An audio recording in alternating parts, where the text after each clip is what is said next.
Qu'est-ce qu'on a de beau aujourd'hui? Une magnifique Audi A3 équipée du 2 litres TFSI, donc le CCZ. C'est le même moteur que dans les Golf GTI, les Golf 6 GTI. C'est un très gros dossier. Je dois remplacer le kitchen de distribution et le double embrayage, y compris l'entretien de boîte. C'est un quattro, donc un 4 roues motrices. Pour moi, la chose la plus logique dans ce type d'opération, quand tu as deux interventions à l'opposé du moteur, côté distri, côté boîte, le mieux c'est de tomber le groupe motopropulseur. Donc c'est ce que je vais faire. Je vais tout dégager là et on va mettre ça sur un support, faire ça propre pour la chaîne de distri et ensuite on attaquera le double embrayage. Je vais te montrer le matos. Je parlais des pièces, hein, je te rassure. Ici on a le volant moteur Bimas. Voilà, à l'origine, bien entendu. Les kits d'entretien de chez TC-Matic, donc pour l'entretien de boîte, filtre, huile. Le kit d'entretien Aldex, parce que je vais également lui faire l'Aldex. Là, on a la visserie, le joint spi Villebrequin, la visserie pour la distribution, parce que tout n'est pas compris dans le kit Febi. Il manque quelques visseries. Alors moi, je suis un maniaque, je prends des trucs...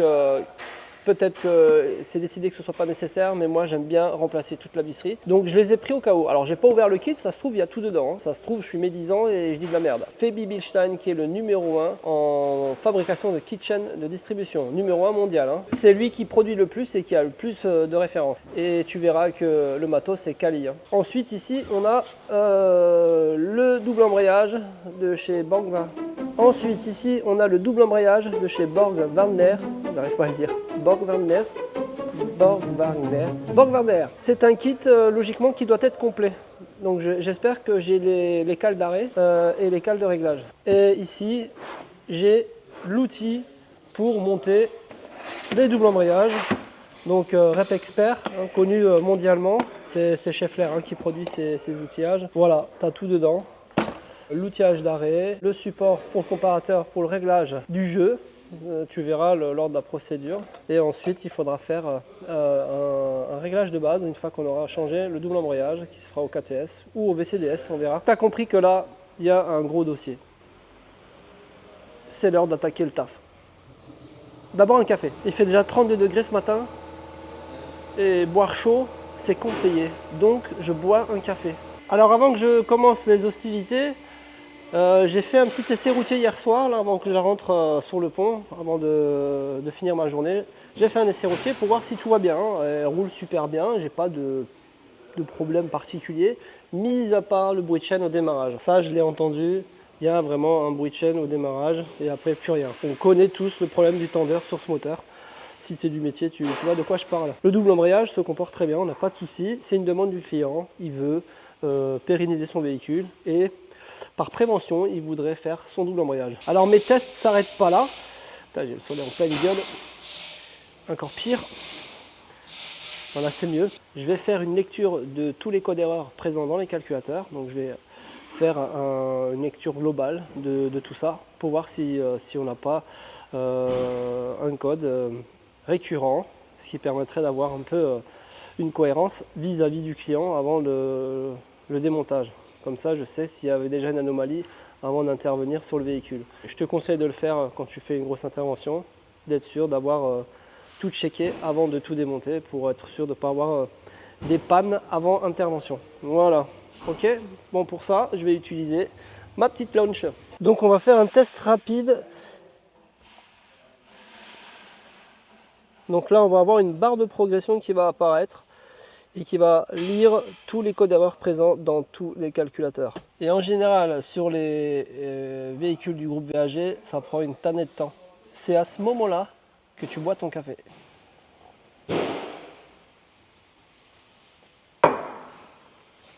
Je crois que c'est fini. Voilà, alors peut-être comme l'écran est assez lumineux, tu ne vois pas bien les codes, mais je vais te dire ça. Alors, sur le calculateur moteur, on a un code erreur. P0441, système d'aération du réservoir à carburant, débit incorrect.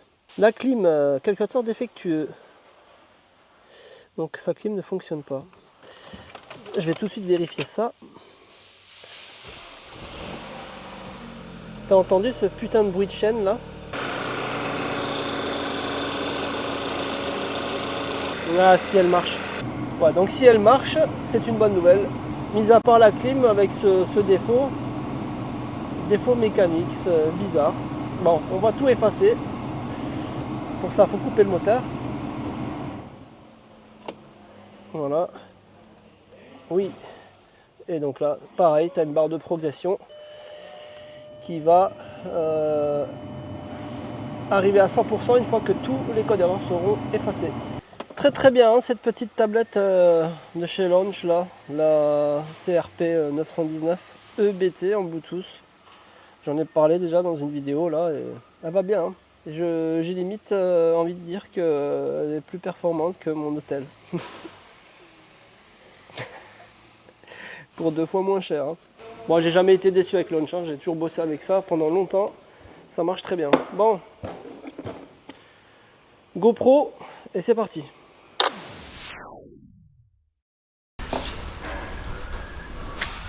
Tu auras compris que là, toute l'opération, tu la verras pas en une vidéo. Il va y avoir plusieurs parties. Aujourd'hui, tu verras la dépose du moteur. Donc, c'est la première étape. C'est un 4 roues motrices.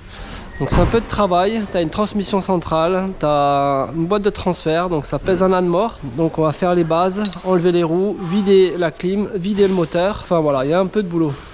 Les antivols, desserrez toujours à la main. Hein. Je sais pas ce que vous avez avec les pétards sous les antivols.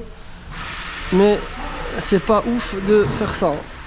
Tiens, il y a comme une dureté là.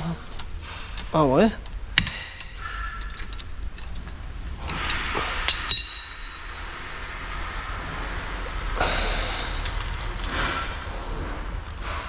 D'accord. Très très bruyant ici, si tu as remarqué. Compresseur. Et puis après, il va lâcher un peu d'air. Ça fait ça toutes les 2 minutes. Donc ça parasite un peu, hein. Désolé si vous entendez tout le temps constamment du bruit du compresseur ou des machines à pneus. Mais on est en pleine saison et ça carbure, hein. Donc c'est bruyant. Désolé. Salut. Oh, j'ai un problème. Ça va? Ça va et toi? Ouais. Tranquillou. Ouais. C'est pour faire du POV. Bonne journée, putain, t'es au soleil. Là. Ouais, là je suis le pire des endroits, c'est pour ça que je laisse fermer. Tu peux pas mettre un petit truc là? Un petit ventilo peut-être? Ou un pare-soleil, tu vois? Mais il m'en faut 10 des pare-soleil. Ouais, bon, écoute, c'est un gros pare-brise. Hein. Non, mais écoute, je m'adapte, hein. J'imagine que je suis à Alicante et que c'est normal. Mais de la crème solaire. J'ai besoin d'une assistante pour me donner à boire. Non, pas pour du vent. Tu veux pas du vent?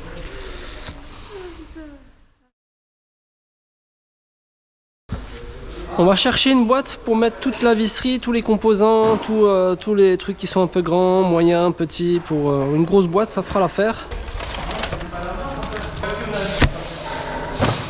Parfait.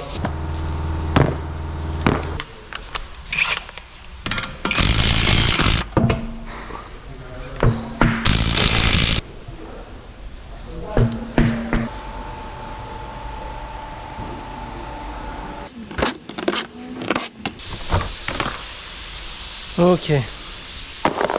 Déjà on a une belle fuite d'huile.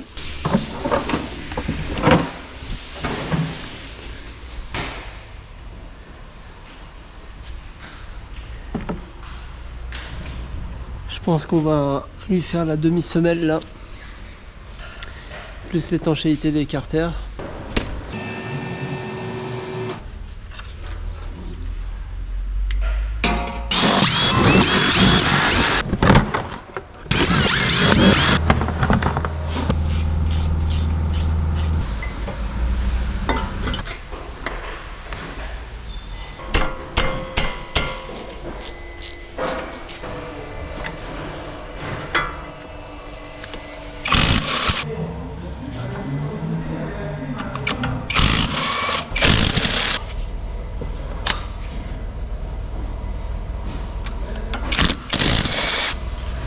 Ah, lui il a pété.